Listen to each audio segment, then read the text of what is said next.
Hey YouTube, this is Prometheus, guys, giving you more than meta. So, guys, I want to go ahead and share with you a new defense that I'm starting to run against empty sets, and I'm seeing a lot of people really have problems with it. So, I'm going to show you some gameplay. Some of the gameplay is good, some of it's kind of garbage, but I just want to kind of show this to you. I did run into a guy that was using mid blitzes against me, and I actually struggled against it. He was getting a lot of great plays. He was using the Minnesota defense, which I think is just he's gotten a little bit better in the game. Going against first gameplay here against a guy rolling with the Seahawks, and he wasn't necessarily the best player in here, so.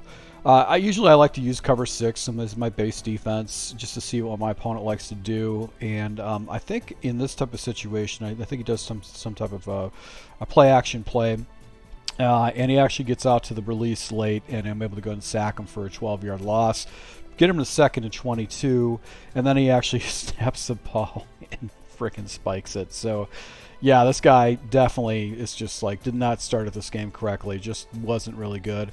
So I figured I'm going to light this guy up with a blitz in this type of situation. I'm not going to give him any time, so just go with cover one hole, blitz all, and then just user my guy down the middle, and you can see the pressure comes off the edge right there. He's unable to get the ball, gets into 4th and 22, and I think in this type of situation he actually ends up punting the ball away. Just because he just had a terrible, couple of plays in this series, and I'm able to go ahead and just start moving the ball against this guy, and this guy basically checks out in this game. He doesn't want to continue it. He's just like he was probably disgusted based on what he was doing in this game, so you're going to see him check out fairly quick. I just hit this guy with a little, play down, RPO down there with a slant, and he just basically is like, I'm done with this. I don't want to play this game. So let's go ahead and jump into gameplay that actually made me switch up some of my defenses dealing with empty sets. This is actually a guy that was smoking me.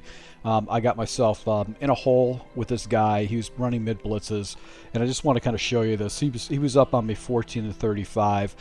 He was lobbing over my defenses, so I was using a lot of cover 3 match, and he was just able to go ahead and lob completely over it. In the second half, I decided, okay, in the 4th quarter, I said, I'm just going to blitz this guy. I'm going to start using mid blitz against this guy and see how he reacts to it. And right here, I just go ahead and send the dogs mid blitz, and you can see the pressure comes in because he was running a lot of play action plays. So, usually I use cover one hole. I just like how the alignment of the outside defenders go ahead and line up on each defender out there. And he was in basically a set like this. You could see the pressure just comes in because he was sending all 5 out. And it was a situation where this guy was in a situation where he was in the driver's seat because I turned over the ball like 3 different times against this guy. He was getting interceptions on hook zones that should have never got caught. My quarterback was overthrowing the ball, so and he was just lobbing over my defense. So I chose to use man defense. I'm a match player. I like playing match, but match is somewhat broken. If you run into somebody that knows how to break match, that you can give up a bunch of lob streaks, and this guy basically exposed it. I was experimenting with cover 3 match press, and every time I pressed it, he just threw right over the top of my guys. So right here in a 3rd and 27, I go ahead and just jump into a play where I'm just going ahead and sending, odd front, sending 7, and he throws an interception right there with Fuller. I'm able to go ahead and get that. So this guy was all pressure. He would actually go ahead and rush in his one guy. He would send 6. He would actually rush one of his guys in with 7. And he was giving me problems because there was always someone coming in, and I would never have time to develop. And I don't really have a lot of slants in my offense right now. It's just something I just really don't have. Right here, I actually drop his zone flat off to the right, to the right. He freezes him because he's using this motion play. Single back tight, Y off. I think this is where he actually gets a pretty good completion in this type of situation. He's got another motion play, I believe, with this, if I recall correctly. So I put the zone drop on the backside right here. Actually, no, he's got a crossing route with Jefferson, and Jefferson's always going to get a good release because he's the best wide receiver in the game. And he actually had a nice little completion right there. No huddles. because that what he did on offense is, huddled. I still put a little zone drop out there. And then I want to do is I'd go ahead and put this guy into a zone drop with the anticipation that now he's thinking I'm pressuring him. Now I can actually back up and zone drop against him. So right here, this is what this guy was doing. He was taking deep shots, especially when it was in coverage. He was coming down with a lot of aggressive catches when I was in double coverage and stuff like that. But you can see right here, we deflect the ball up, and I get another interception against this guy. Ended up going, it was like 30 to 35 against this guy. He ends up winning just because he clocked out I couldn't get an onside kick. So now I'm going against another opponent. He's running with Minnesota, and I just, Donald really doesn't get rid of the ball that great. So I figure I'm just going to start using a lot of really aggressive blitzes against any Minnesota players, just because Darnold's really not that great of a quarterback. But he can do stuff, but he's not someone who can get rid of the ball quick. So I decided to be very aggressive with the blitzes. Now he no huddles in this type of situation. What I do is I jump in a cover 3 match. And this guy's pretty smart. Look at this. He actually rolls out with Darnold. And, Darnold's not breaking any kind of track records, but you can see he actually picks up another first down. Now I go ahead and jump into cover 6. I flip it over to cover 9. Man up the outside receiver right here. I was going to try to man these guys up, but I don't think I had enough time to do that. And I always drop a zone flat out here. And I should be putting this guy into a half, because he plays any kind of smash concept, which basically he actually had a guy that was out there. It was matching principles. You could see my one linebacker played it good enough to actually have a guy out there, so that worked out for me. So it goes into spread-wise slot. I'm still using basically penny formation as my primary formation. It's where I feel comfortable with match, but match is just not as good as it has in the past. Right here, I'm going ahead and let's see if I'm trying to adjust this. I think what I did is I tried to put a cover 2 coverage out here just to mix things up. Does a little inside zone with Jones. He's able to pick up a couple yards right here. And now I just light this guy up with a very aggressive blitz, or actually no, just with zone coverages.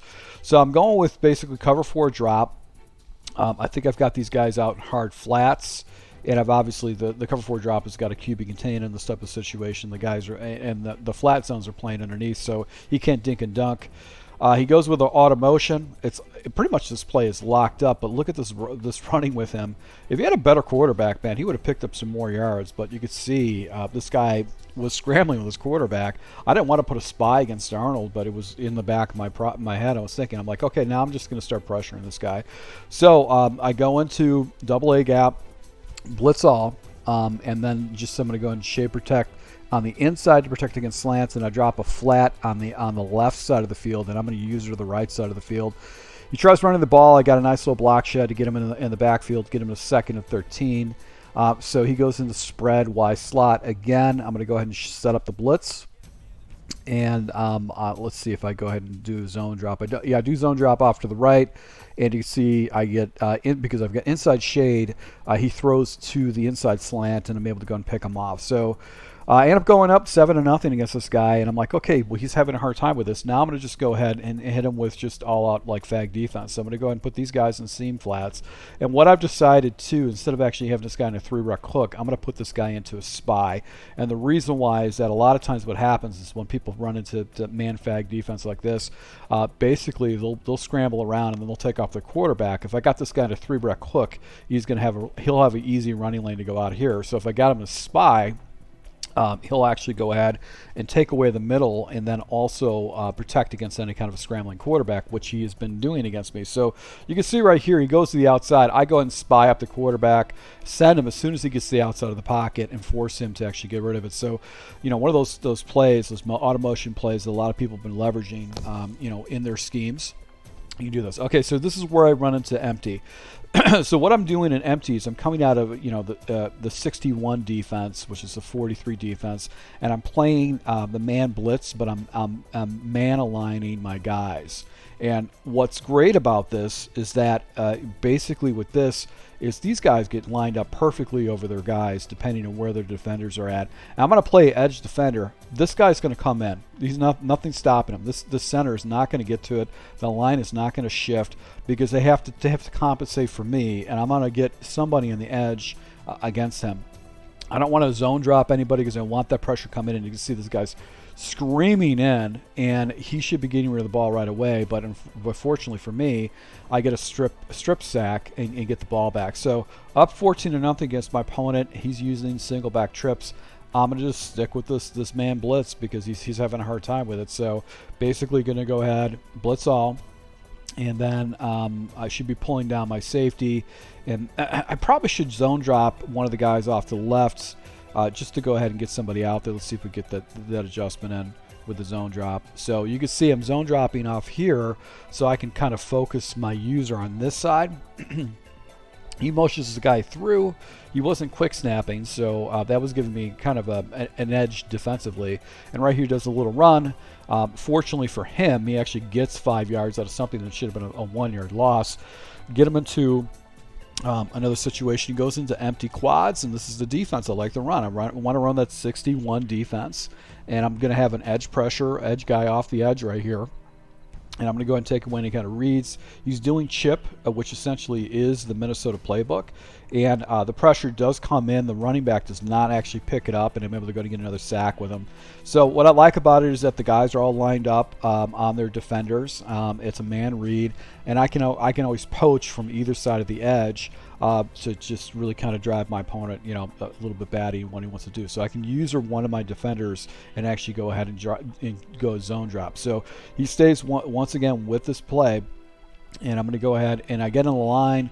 He goes and throws it right there. That could have been a completion. It was a good read. He actually had leverage, but my defender was out there to play that. So that's what's cool about this particular formation is that you're going to get that pressure. So 4th and 18 situation. He's down for basically 14-0. I think I'm getting the ball in the second half.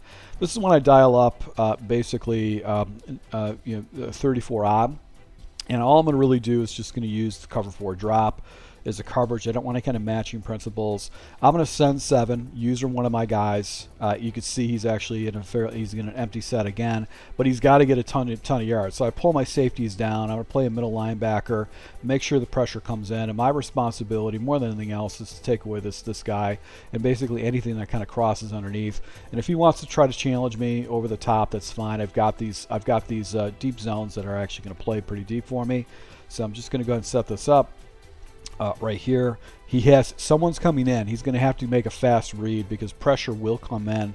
I'm sending 7. You can see the pressure just comes screaming in with this. You can't get rid of the ball, and as a result, I'm able to go ahead and get another turnover on downs. I go ahead and get the ball in the end zone with no time left. I just chew down the clock against this guy, and he actually kind of rage quits because he knows I got another opportunity to go up by another score in the second half, and he just rage quits out. So, guys, I want to share with you just kind of this blitzing philosophy, and then also what I like to use against these empty sets. This is just something I'm testing out. I'm sure someone's going to break it eventually, but I just like it as just an alternative because empty is sometimes really difficult to stop and you can't use a lot of matching principles. So guys, thank you for your support. Until next time.